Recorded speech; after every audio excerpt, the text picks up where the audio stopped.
अस्सलामुअलैकुम। Horror stories के एक न्यू एपिसोड के साथ मैं हूं Mazhar Malik. Thank you so much and love you so much आप सबके प्यार भरे फीडबैक का। आज की कहानी जो मैं आपके साथ शेयर करने जा रहा हूं, ये खौफनाक कहानी मुझे भेजी है इंडिया, राजस्थान, उदयपुर से, और जिन्होंने भेजी है उनका नाम है जोधा। जोधा कहती हैं कि सर मेरी शादी हो चुकी है और शादी हो के मैं अब उदयपुर में आ गई हूँ, लेकिन जहाँ मैं पैदा हुई, जहाँ मैं पली बड़ी और जहाँ की ये सच्ची खौफनाक कहानी मैं आपके साथ शेयर करने जा रही हूँ, ये हमारे राजस्थान का इलाका है जैसलमेर। यहाँ रेत ही रेत है, ये सही माने में डेजर्ट है। और राजस्थान में हमारे आबाओ अजदाद यहाँ जहाँ बहुत ज़्यादा फोर्ट बने हुए हैं, कई सदियों से यहाँ पे बसते हुए आ रहे हैं। क्योंकि वो कहती हैं, जोधा कहती हैं कि अब मैं उदयपुर में रहती हूँ, आपकी कहानियाँ बहुत शौक़ से सुनती हूँ, तो बहुत अरसे से ख्वाहिश थी अपने इलाके जैसलमेर की ये सच्ची कहानी आपके साथ शेयर करूँ। जोधा कहती हैं कि ये कहानी हमने अपने बाप से, हमारे बाप ने अपने बाप से, इसी तरह हमने नस्ल दर नस्ल इस कहानी को सुना है।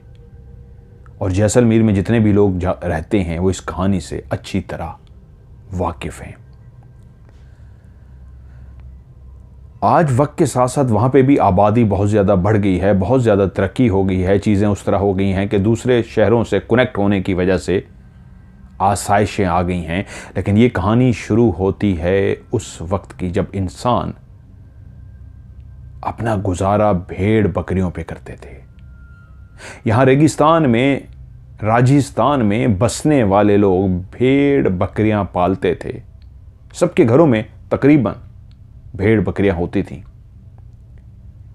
और उस वक्त भी एक ऐसा ही सिलसिला होता था जिस तरह आप अपनी कहानी में बताते हैं, टोबा। इसी तरह हमारे यहाँ भी बड़े बड़े पानी के तालाब पाए जाते थे जिनका दारो मदार बारिश पे ही होता था। जैसे बारिश होती थी तो इस अंदाज में ऐसी जगह पे ये तालाब बनाए जाते थे कि बारिश का पानी बहता हुआ सीधा उन तालाबों में जाके गिरता और जमा हो जाता। और फिर वो पानी ना सिर्फ इंसानों के लिए बल्कि उनके मवेशियों के लिए भी जिंदगी गुजारने के लिए बहुत ज़रूरी होता। गांव में जितने भी घर बने हुए थे वो सब के सब कच्चे थे। इस अंदाज में घर बनाए जाते कि भेड़ बकरियों के लिए भी एक ऐसी जगह बनाई जाती जिसके इर्द गिर्द लकड़ियों से एक दीवार बना दी जाती,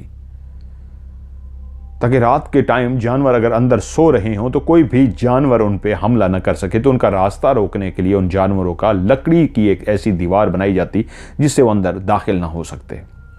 गरीब लोग थे, छोटे छोटे झोंपड़ियों की तरह एक ख़ास अंदाज में जो मकान बनाए जाते हैं वैसे ही मकान बनते थे। लोगों के पास इतनी भेड़ बकरियां होती थी कि वो सुबह सुबह जब उठते नाश्ता वगैरह करने के बाद तो जानवरों को लेके बाहर चले जाते, क्योंकि जो कुदरती तौर पे जिन जगहों पे थोड़ी सी घास फूस उगती थी वो उन जानवरों को खिलाते और पानी के लिए उसी तालाब के पास ही लेके जाते। जानवर वहीं पे पानी भी पीते और जैसे ही शाम होने लगती वो वहाँ से वापस आते। जिस तरह आप अपनी कहानियों में बताते हैं कि वो जो भेड़ बकरियों को चराता हुआ उनको लेके जाता तो वो अपने साथ अपना दिन का खाना भी ले जाता था। वहीं किसी दरख्त की, वहीं किसी ऐसी जगह की छाँव का सहारा लेके वो बैठ जाता, वो लेट जाता, वो गुनगुनाता, वो बांसुरी बजाता, वो कुछ भी अपने आप को मसरूफ़ रखने के लिए इस तरह की एक्टिविटीज़ करता। और जैसे ही शाम का अंधेरा फैलने लगता तो बकरियां भी तैयार हो जाती कि अब हमें घर जाना है। उनको अपने रास्ते भी याद थे, लेकिन फिर भी वो हाथ में एक डंडा लिए, मुंह से ख़ास आवाज़ें निकालता हुआ उनको रास्ता दिखाता हुआ घर तक पहुंच जाता। कभी ऐसा नहीं होता था कि वो उठ के अपनी बकरियों को गिनते कि कितनी हैं, जब लेके गए थे कितनी हैं, ऐसा नहीं होता था। बकौल आपके बहुत ही मोहब्बतों वाला दौर था। वहीं पे पहला वाकया उस वक्त हुआ जब राजस्थान के लोग अपने अपने घरों में सो रहे थे कि एक ऐसी सुबह हुई कि ये खबर एक दूसरे तक पहुंचना शुरू हो गई कि जो गांव का फलां शख्स है उसके घर के अंदर से बकरी एक चोरी हो गई है। जिनके पास बहुत ज़्यादा भेड़ बकरियां होती थी उनके लिए तो मुश्किल होता था कि वो गिने कौन सी बकरी चली गई, क्या है, ये है, वो है, शायद पता लग भी जाता हो। लेकिन जिनके पास गिनती की होती थी, अगर उनकी कोई बकरी चली जाए तो फौरी तौर पे पता लग जाता।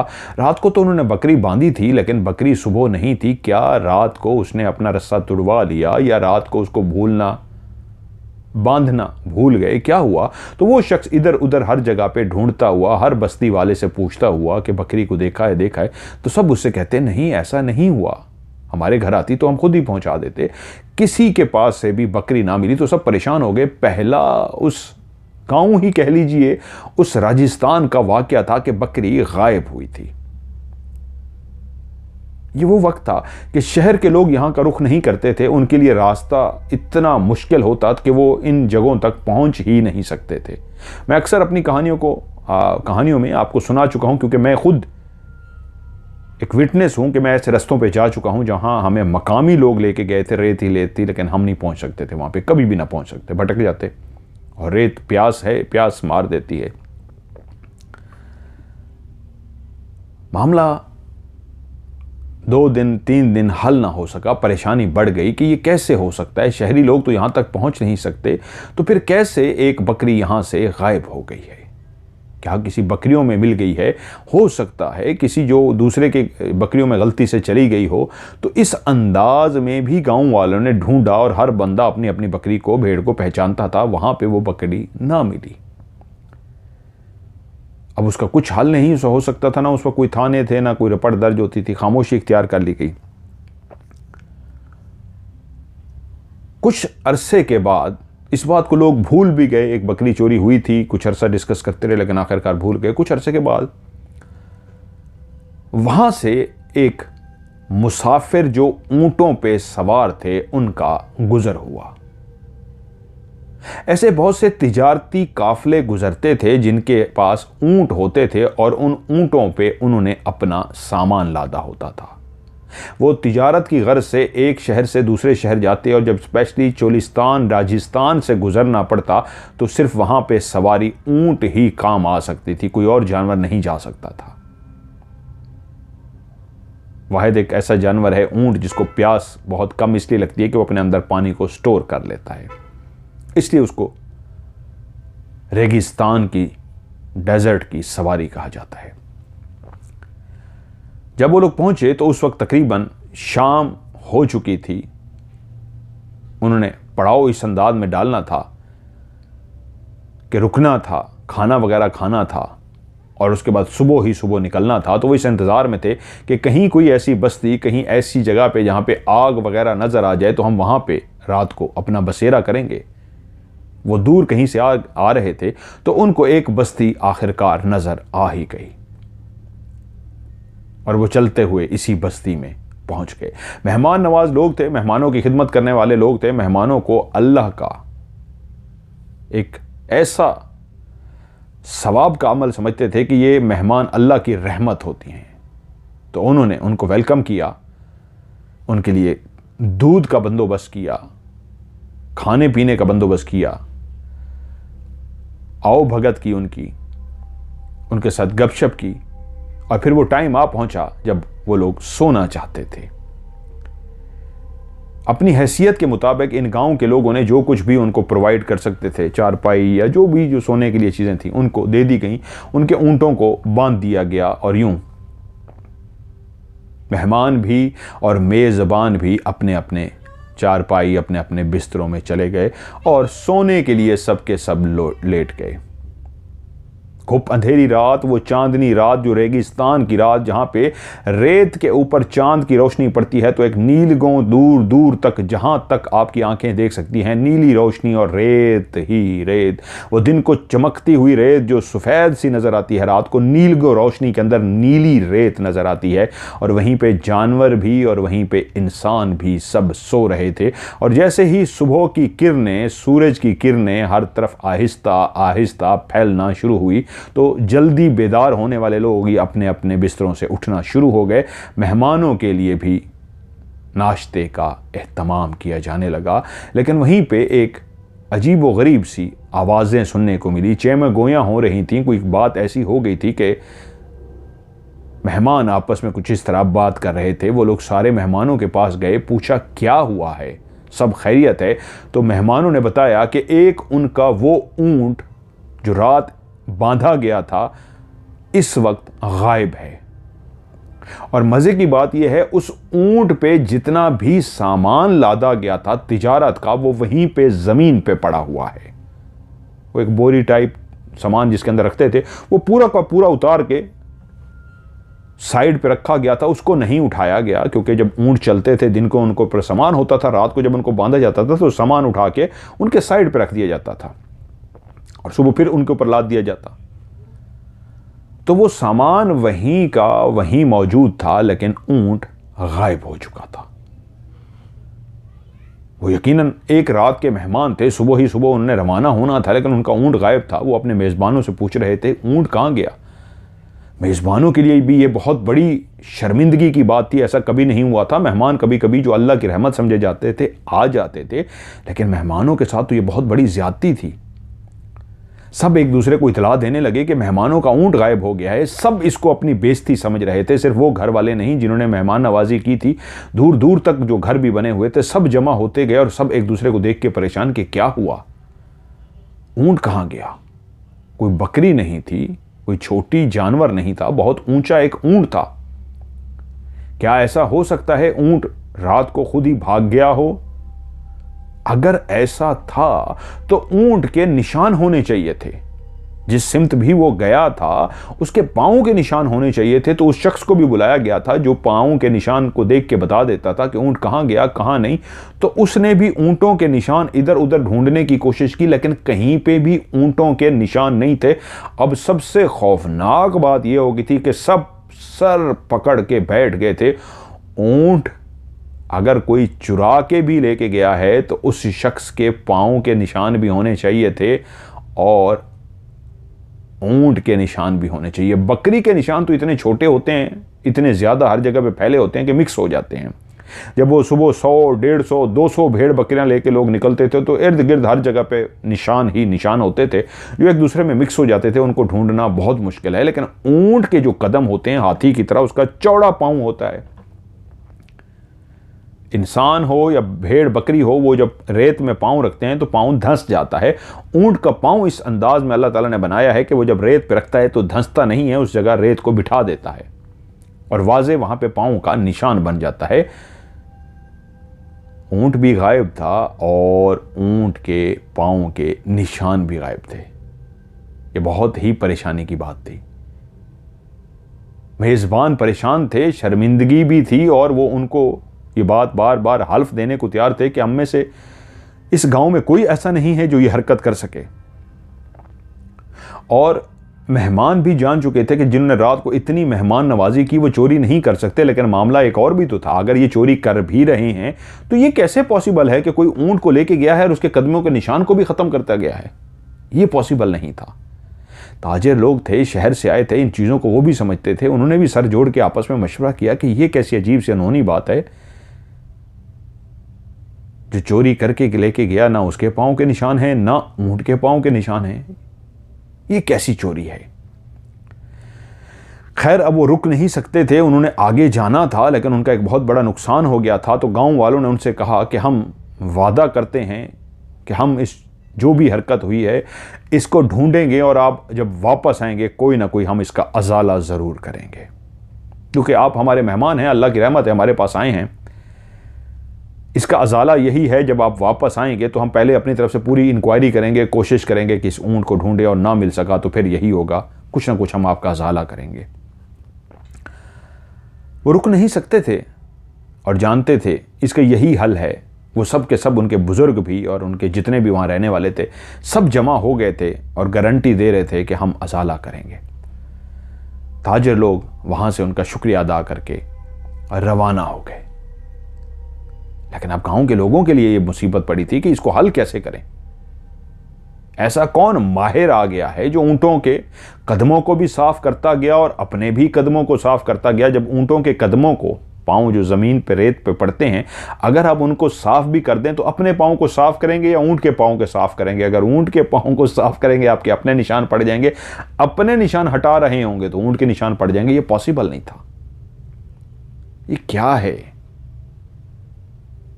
काफी सोचो विचार के बावजूद भी उनको दिमाग ने काम नहीं किया, वो किसी भी नतीजे पे नहीं पहुंच सके।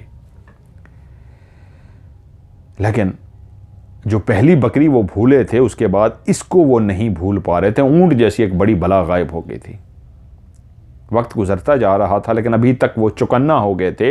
वो रातों को इस तरह अंदाज में देखते जागते, क्या है, कोई आता है, आ ही नहीं सकता। हाँ, ये ज़रूर हुआ था, वो चरवाहे जो अपनी भेड़ बकरियों को लेके सुबह ही सुबह निकलते, उस तालाब के इर्द गिर्द फिरते रहते और शाम को बकरियों को पानी पिला के उस तालाब से अपने घर आ जाते, वो भी ज़रूर चुकन्ने हो गए थे। वहीं पे उसी गांव का एक नौजवान जो तकरीबन कोई 35-40 साल की उम्र का होगा, वो अपने सुबह ही सुबह घर से उठा, उसने नाश्ता वगैरह किया और उसके बाद उसकी बीवी ने उसे दिन का खाना कपड़े के अंदर लपेट के दिया। उसने बड़ा सा अपना डंडा उठाया, डंडे के दूसरे कोने पे अपना वो खाना जो गठरी सा बना हुआ था उसको लटकाया और वो लकड़ी अपने कंधे पे रखी और अपनी भेड़ बकरियों को लेके चल पड़ा। चलते चलते चलते दिन का टाइम पहुंच गया।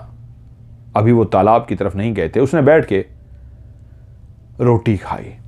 वो सोच रहा था कि रोटी खाने के बाद मैं सीधा तालाब की तरफ जाता हूं, भेड़ बकरियों को भी पानी पिलाता हूं, खुद भी पानी पीऊंगा। और जैसे ही वो रोटी खा रहा था उसको आवाज आई जैसे जानवरों के अंदर कोई बेचैनी पाई गई है। 2-3 भेड़ बकरियां अजीब सी बेचैनी महसूस कर रही थीं। रेगिस्तान में क्योंकि सांप भी पाया जाता है, सांप को देख के भी जानवर बाजू का डर जाते हैं, बिच्छू भी पाया जाता है, ऐसे हशरात भी पाए जाते हैं, तो ये अलर्ट हो जाते हैं। उसने कहा कोई जानवर ना हो, सांप बिच्छू ना हो। वो एकदम से अपना खाना वहीं पे छोड़ के जल्दी से भागा। लेकिन जैसे ही वो उठा उसी लम्हे उसकी जो निगाह पड़ी वो एक ऐसा खौफनाक मंजर था कि उसके रोंगटे खड़े हो गए। ये दिन की रोशनी थी। दिन की रोशनी में बैठा वो खाना खा रहा था, हर तरफ सूरज निकला हुआ था कि उसने देखा एक ऐसा घूमता हुआ हवा, जिस तरह चक्खड़ बोलते हैं, शायद उनको चक्खड़ चलता है, झक्कड़ चलता है, या शायद मैं गलत लफ्ज़ बोल रहा हूँ, ट्विस्टर उसको इंग्लिश में कहते हैं, लेकिन उर्दू में इसको बोलते हैं हवा बगोला। वो इतना तेज होता है कि गोल गोल घूमते हुए आता है और उस हिस्से में रेत को उड़ाता हुआ लेके आता है। वो हवा का ऐसा प्रेशर होता है जो गोल गोल घूम रहा होता है और उस हिस्से के अंदर रेत भी उड़ रही होती है। तो उसने देखा एक इसी तरह तेजी के साथ हवा का बगोला सा आया जिसके अंदर बहुत ज्यादा रेत उड़ रही थी, और उसने देखा वो तेजी के साथ उसी सिमत आ रहा है जहां बकरियां डर रही थीं और बकरियां भी उसी सिमत देख रही थीं। और अभी खड़ा वो देख ही रहा था कि वही आग का बगोला, हवा का बगोला तेजी से चलता हुआ, जिसके अंदर रेत ही रेत थी, एक बकरी का छोटा सा बच्चा, मतलब बहुत छोटा नहीं था, दरमियाने कद का, लेकिन बच्चा ही कहेंगे उसको, वो बकरियों से थोड़ा सा साइड पे खड़ा, वो ऐसे डर ही रहा था कि वो तेज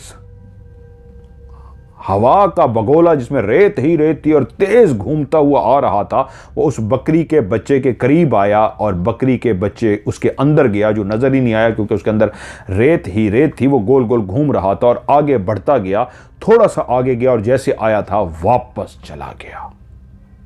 हुआ सिर्फ ये था कि वो बकरी का बच्चा उसके अंदर गया था और अपनी जगह से गायब हो गया था, और वो जो आग का गोल गोल घूमता हुआ बगोला सा आया था, जैसे ही उसने उस बकरी के बच्चे को अपने अंदर उठाया, चंद कदम और आगे गया और उसके बाद फिर रुक गया एक जगह पे और वहीं से वापस चला गया।